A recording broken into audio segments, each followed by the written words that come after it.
السلام علیکم. جس طرح کہ جوائے لینڈ کے اوپر میں نے ایک پارٹ بنایا ہے، اس کا دوسرا پارٹ کچھ اس سے باتیں شیئرز آپ کے ساتھ کرنی تھی جو رہ گئی تھی، کلپ لمبا ہو رہا تھا، میں نے اس دن اس کو وہیں پہ وائنڈ اپ کر دیا. تو یہ پارٹ 2 ہے سر اس کا. تو باتیں تمام وہی ہیں جو ہم لوگوں کو پتہ ہیں، لیکن ہم لوگوں نے کبوتر کی طرح آنکھیں بند کی ہوئی ہیں. صرف ہم سوچتے ہیں کہ کبوتر جس طرح آنکھیں بند کر کے سوچتا ہے کہ بلی مجھے نہیں کھائے گی، ہماری سیم وہی پوزیشن ہے کہ ان چیزوں کا ہمارے معاشرے پر، ہمارے بچوں پر اثر نہیں پڑے گا. لیکن جب ہوا گرم چلتی ہے تب بھی سب کو لگتی ہے، جب ہوا ٹھنڈی چلتی ہے تو سب کو ہی فیل ہوتی ہے.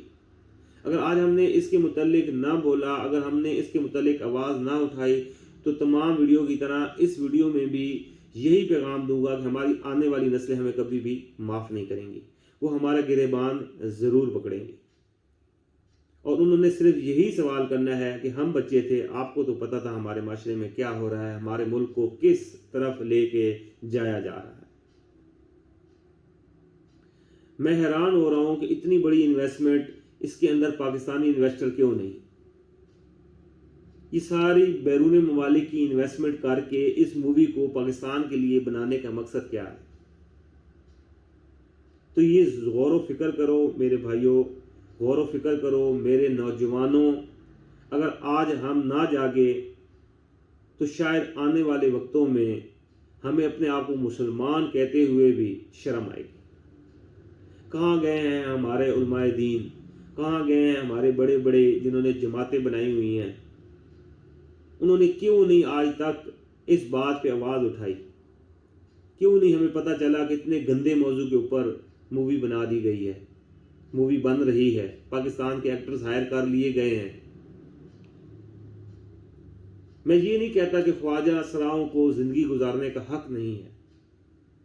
خواجہ سرا بھی ہماری طرح انسان ہیں، ان کے بھی حقوق ہیں، لیکن ان کو حقوق دلوانے کا طریقہ کار یہ نہیں جو آپ کر رہے ہیں. یہ صرف اور صرف بے حیائی کو فروغ دینے کا طریقہ کار ہے جس کے اوپر بیرونی ایجنڈا مکمل تیاری کے ساتھ کام کر رہا ہے.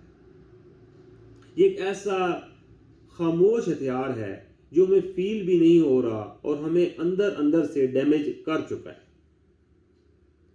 کیونکہ اگر فیل ہوتا تو بیرونی سازش کرنے والے لوگ، اسلام مخالف دشمن کبھی بھی یہ تصور بھی نہ ذہن میں لے کے آتے، یہ سوچتے بھی نہیں کہ ہم یہ کام پاکستان میں کر سکتے ہیں.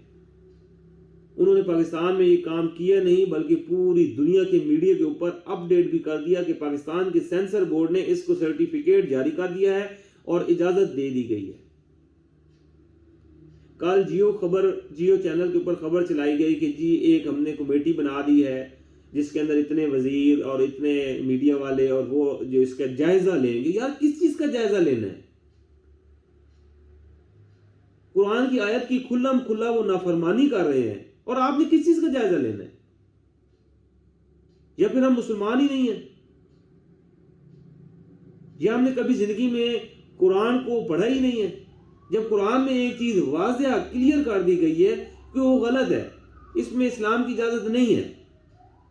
مردوں کے لیے صرف اور صرف عورتیں بنی ہیں، عورتوں کے لیے صرف اور صرف مرد بنے ہیں. تو پھر کس چیز کا اس مووی کے اوپر انہوں نے جائزہ لینا ہے؟ یہ 3 گھنٹے کی مووی بنائی جاتی ہے، اس کا ایک ایک جملہ جو ہوتا ہے اس کے اندر ایک ایک سبق دیا جاتا ہے. اور جس پوری مووی کا ہی لب لبا یہ ہے کہ ایک ایسا رشتہ جس کے اوپر اسلام نے منع کیا ہے، اللہ تعالیٰ نے اپنی ناراضگی کا اظہار کرتے ہوئے پوری قوم کو صفحہ ہستی سے ہی مٹا دیا،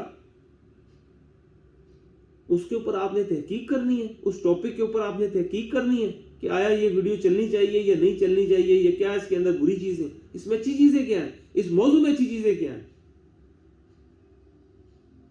تو خواجہ سراؤں کو اگر آپ نے حقوق دینے ہیں تو وہ اوریجنل ان بیچاروں کو حقوق دیں جن کے وہ حقدار ہیں. اس طرح ان کو حقوق نہیں ملنے، اس طرح صرف معاشرے کے اندر بے حیائی پھیلنی ہے. جس طرح وہ بیچارے پہلے عذاب والی زندگی گزار رہے ہیں، ہر طرف سے ان کو برے جملے کسے جاتے ہیں، ہر کوئی ان کو بری نگاہ سے دیکھا جاتا ہے، اس کو تو آپ فروغ دے رہے ہیں. بجائے آپ ان کو حقوق دینے کے آپ ان کے سے حقوق چھین رہے ہیں. مغرب میں جا کے دیکھیں عورت کس طرح مشکل سے زندگی گزار رہی ہے، کتنی مشکلات ہیں عورت کو زندگی گزارنے کے لیے. جتنی سہولیات ہمارے اسلام نے ہمارے معاشرے میں اسلامی ممالک کی عورتیں جتنی اچھی زندگی گزار رہی ہیں، دنیا کے اندر کسی مذاہب کے اندر، دنیا کے اندر کسی کونے کے اندر اسلام سے ہٹ کے جو عورتیں زندگی گزار رہی ہیں ان کے ساتھ آپ کمپیریزن کر لیں. اگر آپ کو مسلمان فرقے کی عورتوں سے اگر وہ اچھی زندگی گزارتے ہوئے ملیں تو میں آپ کا جرمدار ہوں. جتنی آزادی عورت کو اسلام نے دی ہے، جتنی عزت عورت کو اسلام نے دی ہے، وہ کسی اور نہ مذہب نے دی ہے نہ معاشرے نے دی ہے. تو خدایا ہوش کے ناخن لیں.